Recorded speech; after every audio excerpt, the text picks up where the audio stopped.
Me revoilà. Donc maintenant, je vais juste vous montrer et commenter les photos, euh, essayer de vous montrer ce qu'il y a à voir sur des photos de lames minces, des échantillons que vous auriez pu observer sur de vraies lames minces. Alors on commence par ici les orbitolines. Et ce qu'il faut, ouais, donc là l'idée c'est d'apprendre à observer le test microgranuleux avec en particulier incorporation de quartz possible. Donc là on vous redonne les extensions. Donc c'est une image que je vous ai déjà montrée, mais là on a des photos de la mince. Et on voit, d'un côté, on voit très très bien les loges avec leur régularité. Et ici, ce que vous voyez, si vous pouvez regarder de plus près et aller voir en la masse, ces gros grains, enfin ces grosses taches blanches qui n'ont pas des formes géométriques correspondent à des tests, à la partie agglutinée du test, avec probablement des cristaux de quartz qui sont venus se mettre dedans. Et si vous pouvez regarder de plus près ces autres tests-là, vous verriez aussi la même chose. Sinon, ce qu'on peut voir, c'est la forme chapeau chinois, un petit peu, comme ça, toc, la forme en triangle, et puis deviner l'alignement des loges qui donnerait ces traits. Voilà, donc un fossile d'orbitoline là, un fossile là, un fossile là. Ici, je vous remets le schéma. L'alvéoline, des lames minces, donc cette image que vous avez déjà, je crois, euh, sur dans le poli initial. Et j'en profite pour vous montrer ici un peu. Souvent, les microfossiles de forames récifaux ne sont pas présents tout seuls, hein, ils sont en association. Et ici, on voit une miliole, on en reverra avec cette forme de rose. Donc l'alvéoline, avec son test, je ne me souviens plus, il n'est pas agglutiné, il doit être micro. Comment on appelle ça? Micro. Voilà, il est porcelané, et pas microgranuleux. Porcelané pour l'alvéoline, orbitoline agglutinée. L'alvéoline, il est porcelané. Donc, il apparaît quand même très sombre. Il apparaît vraiment comme le microgranuleux, parce qu'il est porcelané en tout petits grains. Donc, souvenez-vous-en. Et puis, on voit bien, quand même, la géométrie est assez régulière. Je vous en parle parce que c'est pour faire la distinction là, avec les fusulines, qui sont microgranuleuses et très sombres aussi. Voilà un schéma de l'alvéoline. Et les fusulines arrivent juste là, donc en macro, avec les choses en fuseau. Donc je les ai mis côte à côte avec les alvéolines parce que ce sont toutes les deux des fuseaux. Et parce que, encore un test très noir, parce qu'il est microgranuleux là. Mais vous voyez que les loges sont absolument pas géométriquement harmonieuses. Tout est plissauté, alors que l'alvéoline, c'est vraiment très très bien organisé. C'est des belles loges rondes. Ici, c'est pas le cas. Okay, pour les fusulines. Les globigérines, voilà des photos de lames minces. Donc les globigérines, c'est celles qui ont un test rond, enfin des loges globuleuses. Hop, hop, hop, hop, en section transversale. Donc là, on a une globigérine, mais elle n'est pas toute seule. Vous voyez ici, on a une globorotalia qui a une carène, voilà, qu'on voit très bien en section transversale. Est-ce qu'on voit d'autres choses que je sache reconnaître? C'est à peu près tout. Ici, on retrouve les orbulines, celles qui ont la dernière loge qui les englobe toutes les autres. Encore du globorotalia, et puis les globigérines qui sont bien rondes en section transversale. La taille, c'est des tests tout petits. Ici, on a une taille de quelques millimètres, alors que sur les précédents, on avait plusieurs millimètres pour chaque test. Là, chaque test est plus petit, plutôt autour de 0,5 mm. Des sections de globigérine, ensuite des lames minces de globotrincana, donc test hyalin. J'ai oublié de vous dire pour la globigérine, hein, le test est hyalin et ça se voit, ça se reconnaît parce qu'il sort, il est transparent à la lumière en lame mince, contrairement à ceux qu'on a vus avant. Donc globotrincana, pareil, le test est hyalin. Il est transparent à la lumière et on reconnaît très bien les deux carènes et la forme rectangulaire du test. ici, ici les deux carènes, d'accord, ici les deux carènes, les deux carènes. Voilà, Lobotrincana, des schémas. On continue les orbitolithes avec un test porcelané, c'est les grands et les orbitoïdes. Donc voilà quelques lames minces. Les orbitolithes avec la loge centrale et puis on voit qu'il est discoïdal et on voit que plus on s'éloigne de la loge centrale, plus le test devient épais. Et ici encore, sur cette image-là, vous voyez donc ici l'orbitolithe, mais là vous reconnaîtrez les nummulites et puis les millioles. Donc très souvent, tous ces foraminifères du Cénozoïque sont benthiques récifaux et présents en association. Les orbitoïdes, donc on trouve le plan équatorial avec son alignement de loge, et puis il a une forme de biconvexe, on a appelé ça biconvexe, et on le reconnaît grâce aux piliers. Est-ce qu'on voit bien? On les voit les piliers comme ça, comme ça, comme ça.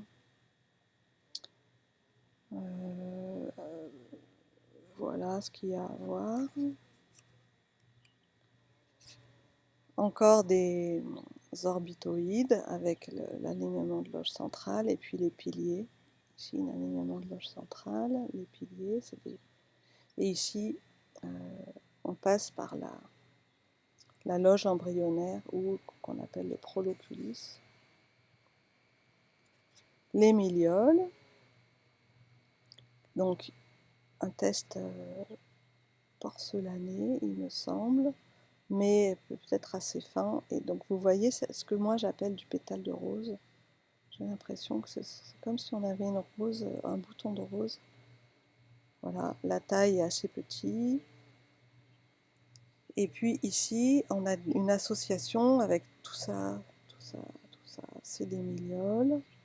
Voilà. Et puis ici au milieu, une alvéoline. Et là, je pense qu'on a des je vais remonter, pas des orbitoïdes, des orbitolithes pour moi. Là, on a probablement un morceau d'orbitolithe.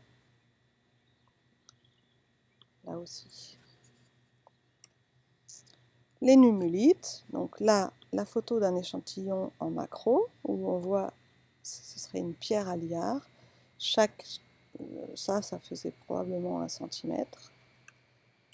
Voilà ce que ça donne en lame mince, un test hyalin, donc transparent, avec des loges qui s'emboîtent, enfin qui s'enveloppent les unes les autres, un petit peu comme des poupées russes, et puis des gros piliers qui partent du centre, du proloculus. En fonction des sections, vous verrez plusieurs types de choses. Voilà une section plutôt équatoriale.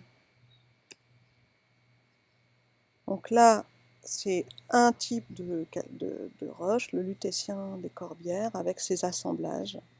Donc on y trouve ici les alvéolines, les orbitolithes,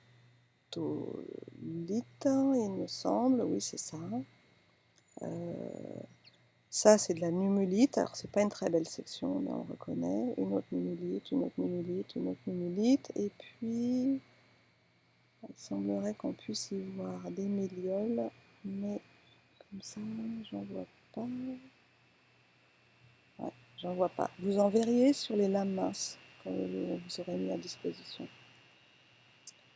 Bon, voilà, une slide de synthèse que je viens de vous rajouter là, de schéma de ce que donnent les principaux microfossiles récifaux de grande taille. Nummulite, orbitoïde, orbitolite, alvéoline, orbitoline et fusuline. Voilà.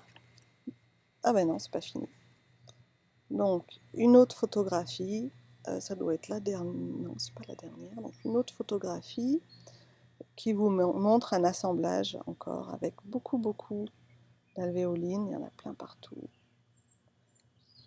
beaucoup d'alvéolines. Et puis de différentes sections. Ouais, c'est un assemblage d'alvéolines. Tenez, là, il y a une petite miliole. Et si vous fouillez encore une là, vous en verrez plus. Ok, on passe aux calpionnelles. Donc les calpionnelles, c'est tout petit. Donc si vous aviez un microscope, une lame mince à regarder, donc vous verriez cette lame mince. Il vous faudrait un très gros grossissement, le grossissement maximum. Et voilà de quoi ça a l'air. Donc si vous avez juste une section transversale, vous verrez un rond qui sera quasiment impossible de distinguer des foraminifères globuleux. Je me souviens plus du nom, ça m'échappe. Non, ils sont là.